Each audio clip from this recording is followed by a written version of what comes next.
For over a century, the border between the U.S. and Canada has been the busiest, most peaceful trade artery on the planet. We didn't just trade, we built things together, but this morning, that artery feels like it's being choked off. I'm looking at the latest trade data, and the numbers are staggering. A potential $100 billion hit to the Canadian economy. Why? Because the rules of the game just changed overnight. President Trump's new 10% universal tariff isn't just a tax, it's a seismic shift that's forcing Canada into a corner. And Canada's response?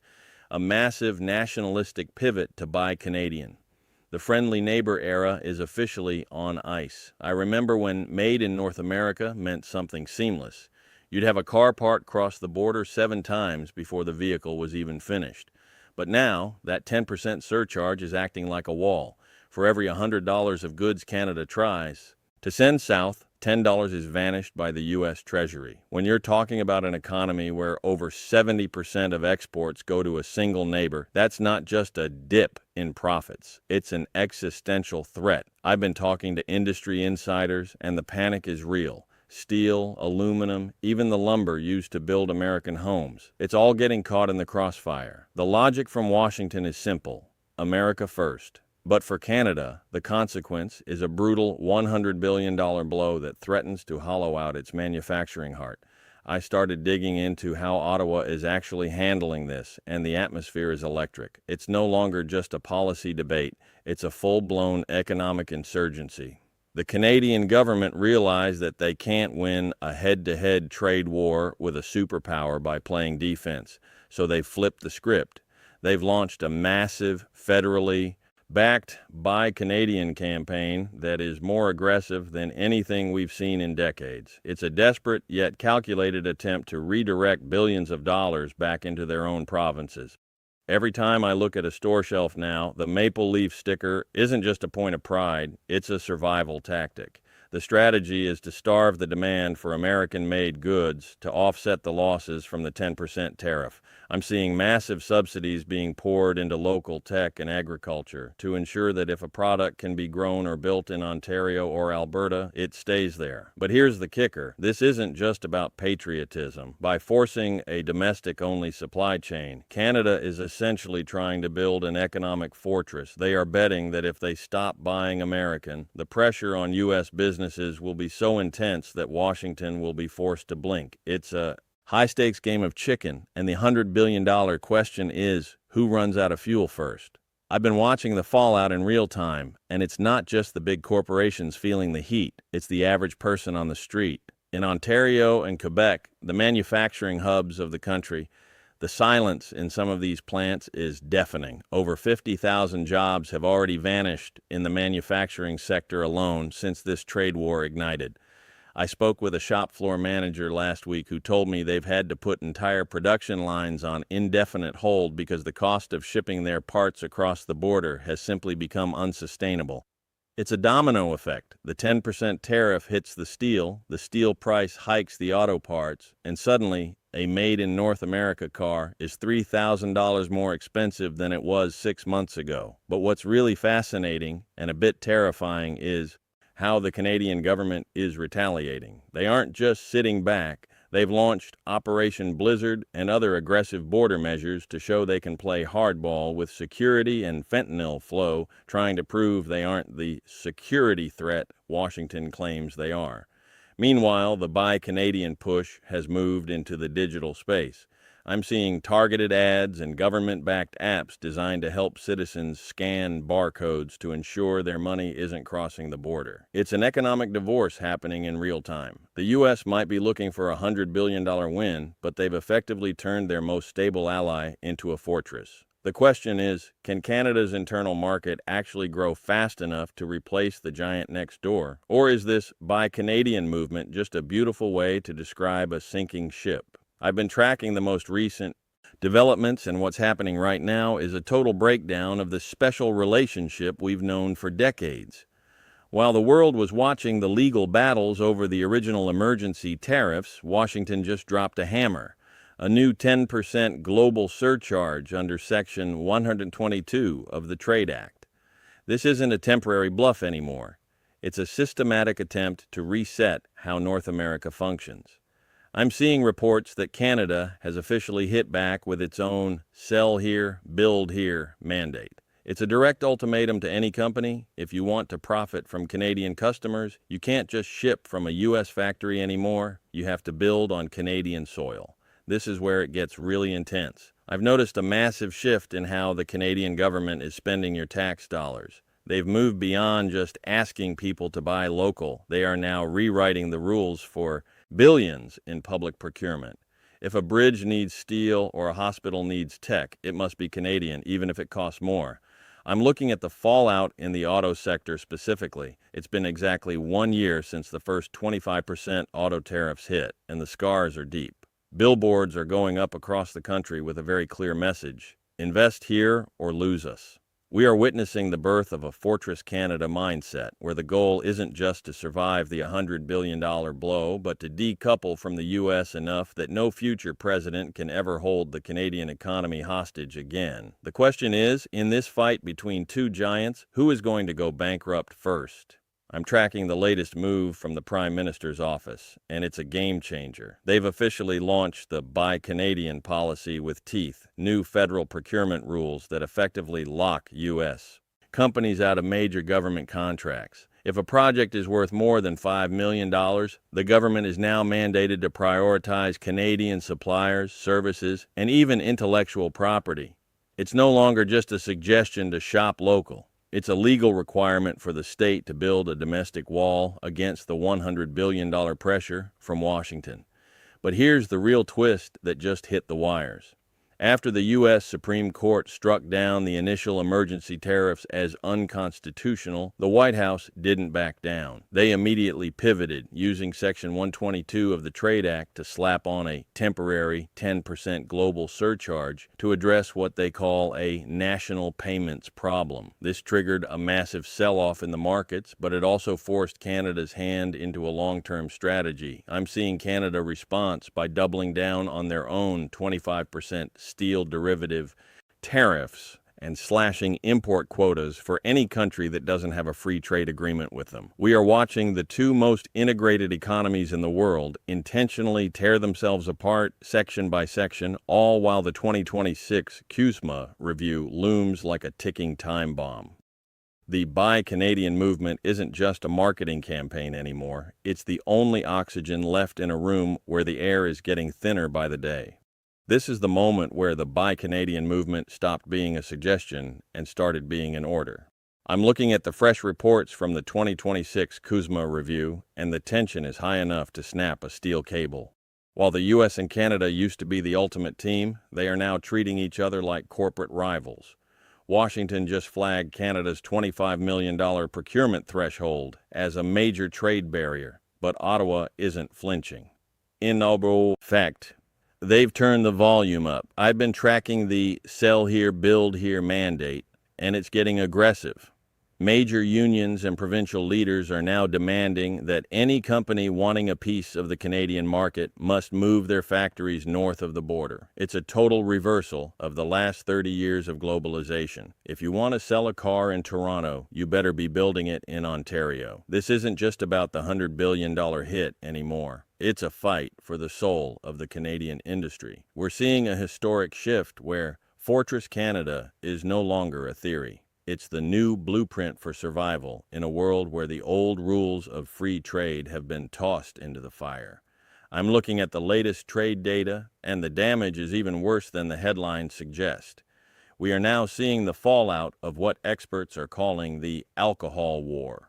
Last year, after the initial tariffs hit, Canadian provinces took the unprecedented step of pulling American beer, wine, and spirits off the shelves entirely. I'm talking about $1 billion market vanishing overnight. Today, U.S. wine exports to Canada have plummeted by a staggering 94%. This isn't just a policy change, it's a total cultural and economic decoupling. But the real final boss in this story is Section 122. After the U.S. Supreme Court struck down the president's original emergency tariffs as unconstitutional just a few weeks ago, Washington didn't retreat. They immediately invoked Section 122 of the Trade Act to slap on this new 10% global surcharge, claiming it's necessary to fix international payment problems.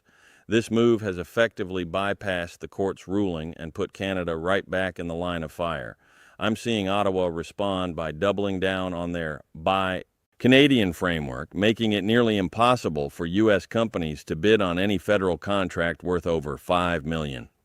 The special relationship is being replaced by a Fortress Canada strategy, and with the CUSMA review coming up this July, we are headed for a collision that could change the map of North American trade forever. I'm watching the final pieces of this trade war fall into place, and the timeline is terrifying. After the U.S. Supreme Court finally stepped in and struck down the president's original emergency tariffs as unconstitutional, everyone thought the pressure would ease. But they were wrong. Within days, Washington pivoted to Section 122 of the Trade Act, a 1970s-era emergency surcharge that doesn't need a judge's permission. It's a 10% blanket tax on everything crossing the border, and this time it's designed to stick. The reaction in Canada has been a mix of fury and total mobilization. I'm seeing the Buy Canadian push evolve into something much more permanent. The government has just slashed remissions, those special tax breaks that allowed U.S. steel and aluminum to enter the country cheaply, effective immediately. This means that if you're a Canadian manufacturer still relying on American metal, your costs just jumped by 25%. It's a clear message from Ottawa. The era of North American integration is over. We've entered the era of economic sovereignty. I've been tracking the data on the 2026 CUSMA review, which is set for this July, and the vibe is grim.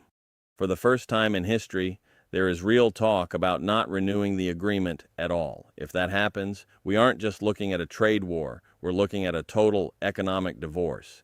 Canada is already shifting its gaze toward the EU and Asia, desperately trying to build new bridges while the one to the south burns. As we head into this summer, the Buy Canadian movement isn't just about patriotism anymore. It's the only way this country plans to survive the $100 billion fallout of a relationship that has officially gone cold. The Buy Canadian movement isn't just about consumer pride anymore. It's becoming a matter of federal law. I'm tracking a massive shift in how the government is spending your tax dollars. Starting this spring, the threshold for strategic procurements is dropping from $25 million to just $5 million. This means for almost any significant government project, whether it's building a bridge, upgrading a hospital, or buying new tech, the Canadian government is now legally mandated to prioritize Canadian suppliers and content. They are even giving a 10% price-based evaluation credit to local firms, effectively tipping the scales to ensure American companies can't outbid them. This is a direct response to the Section 122 maneuver from Washington. After the U.S. Supreme Court struck down the initial emergency tariffs, the White House didn't retreat. They invoked Section 122 to keep that 10% pressure on. But Canada is fighting back with a Buy Canadian policy that has real teeth. It requires that all steel must be melted and poured in Canada, and all aluminum must be smelted and cast right here. It's an airtight system designed to ensure that the $100 billion blow doesn't just drain the economy, but forces it to become entirely self-sufficient. We are seeing the birth of a new industrial era where being made in North America isn't enough. If it's not made in Canada, it's not getting in. I'm looking at the latest reports from the Prime Minister's office, and it seems the Buy Canadian movement has just hit a new level of intensity. It's no longer just a marketing slogan, it's a full-blown federal mandate. For any government contract worth over $25 million, there is now a strict Canada First requirement. U.S. companies are reporting that they are being frozen out of the bidding process entirely, forced to prove their Canadian subsidiaries are truly independent or disclose their entire board of directors just to get a foot in the door. This is a direct response to the Section 122 maneuver from Washington. After the U.S. Supreme Court struck down the initial emergency tariffs as unconstitutional just a few weeks ago, the White House didn't retreat. They immediately invoked Section 122 of the Trade Act, a temporary 10% global surcharge aimed at international payment problems. This effectively bypassed the court's ruling and put the 10% pressure right back on Canadian goods. In retail, the fallout is even more visible. Provincial liquor boards have officially started pulling American bourbon and wine off the shelves. In Ontario, the message is clear. Until the tariffs are gone, the American bottles stay in the warehouse. We are witnessing an economic divorce where both sides are burning the bridges they spent 50 years building. I've noticed the tension shifting from the borders directly into the boardrooms. While the 10% tariff is the headline, the real war is being fought over procurement. I'm looking at the specific numbers, and they are brutal. Canada has just lowered the threshold for its strategic procurement policy from $25 million down to a mere $5 million. This isn't just about big infrastructure anymore. It's hitting almost every mid-size federal contract in the country. If a company wants to bid on a government project in health, tech, or transportation, they now have to prove a demonstrable Canadian footprint. I'm seeing U.S. firms essentially being told, thanks, but no thanks. To keep the money within the country, Ottawa is now awarding a massive 25% price-based credit to any bid that features significant Canadian content. Think about that. An American company could be 20% cheaper, and they would still lose the contract to a local competitor. It's a calculated, systematic move to ensure that the $100 billion being drained by Washington's tariffs is recycled back into Canadian factories. I'm even seeing reports that provincial governments are following suit, passing their own buy local acts that make it almost impossible for U.S. service providers to compete. It's no longer a trade partnership, it's a race to see who can build the highest wall out of their own currency. I'm watching the final pieces of this trade war fall into place, and the timeline is looking like an economic disaster movie. For months, everyone was waiting for the U.S. Supreme Court to weigh in on the president's original emergency tariffs, and they did. On February 20th, they struck them down as unconstitutional. For a split second, there was hope, but the White House didn't blink.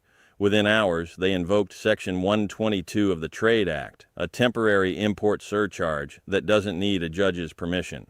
It's a 10% blanket tax designed to fix what they call international payment problems, and it went live on February 24th.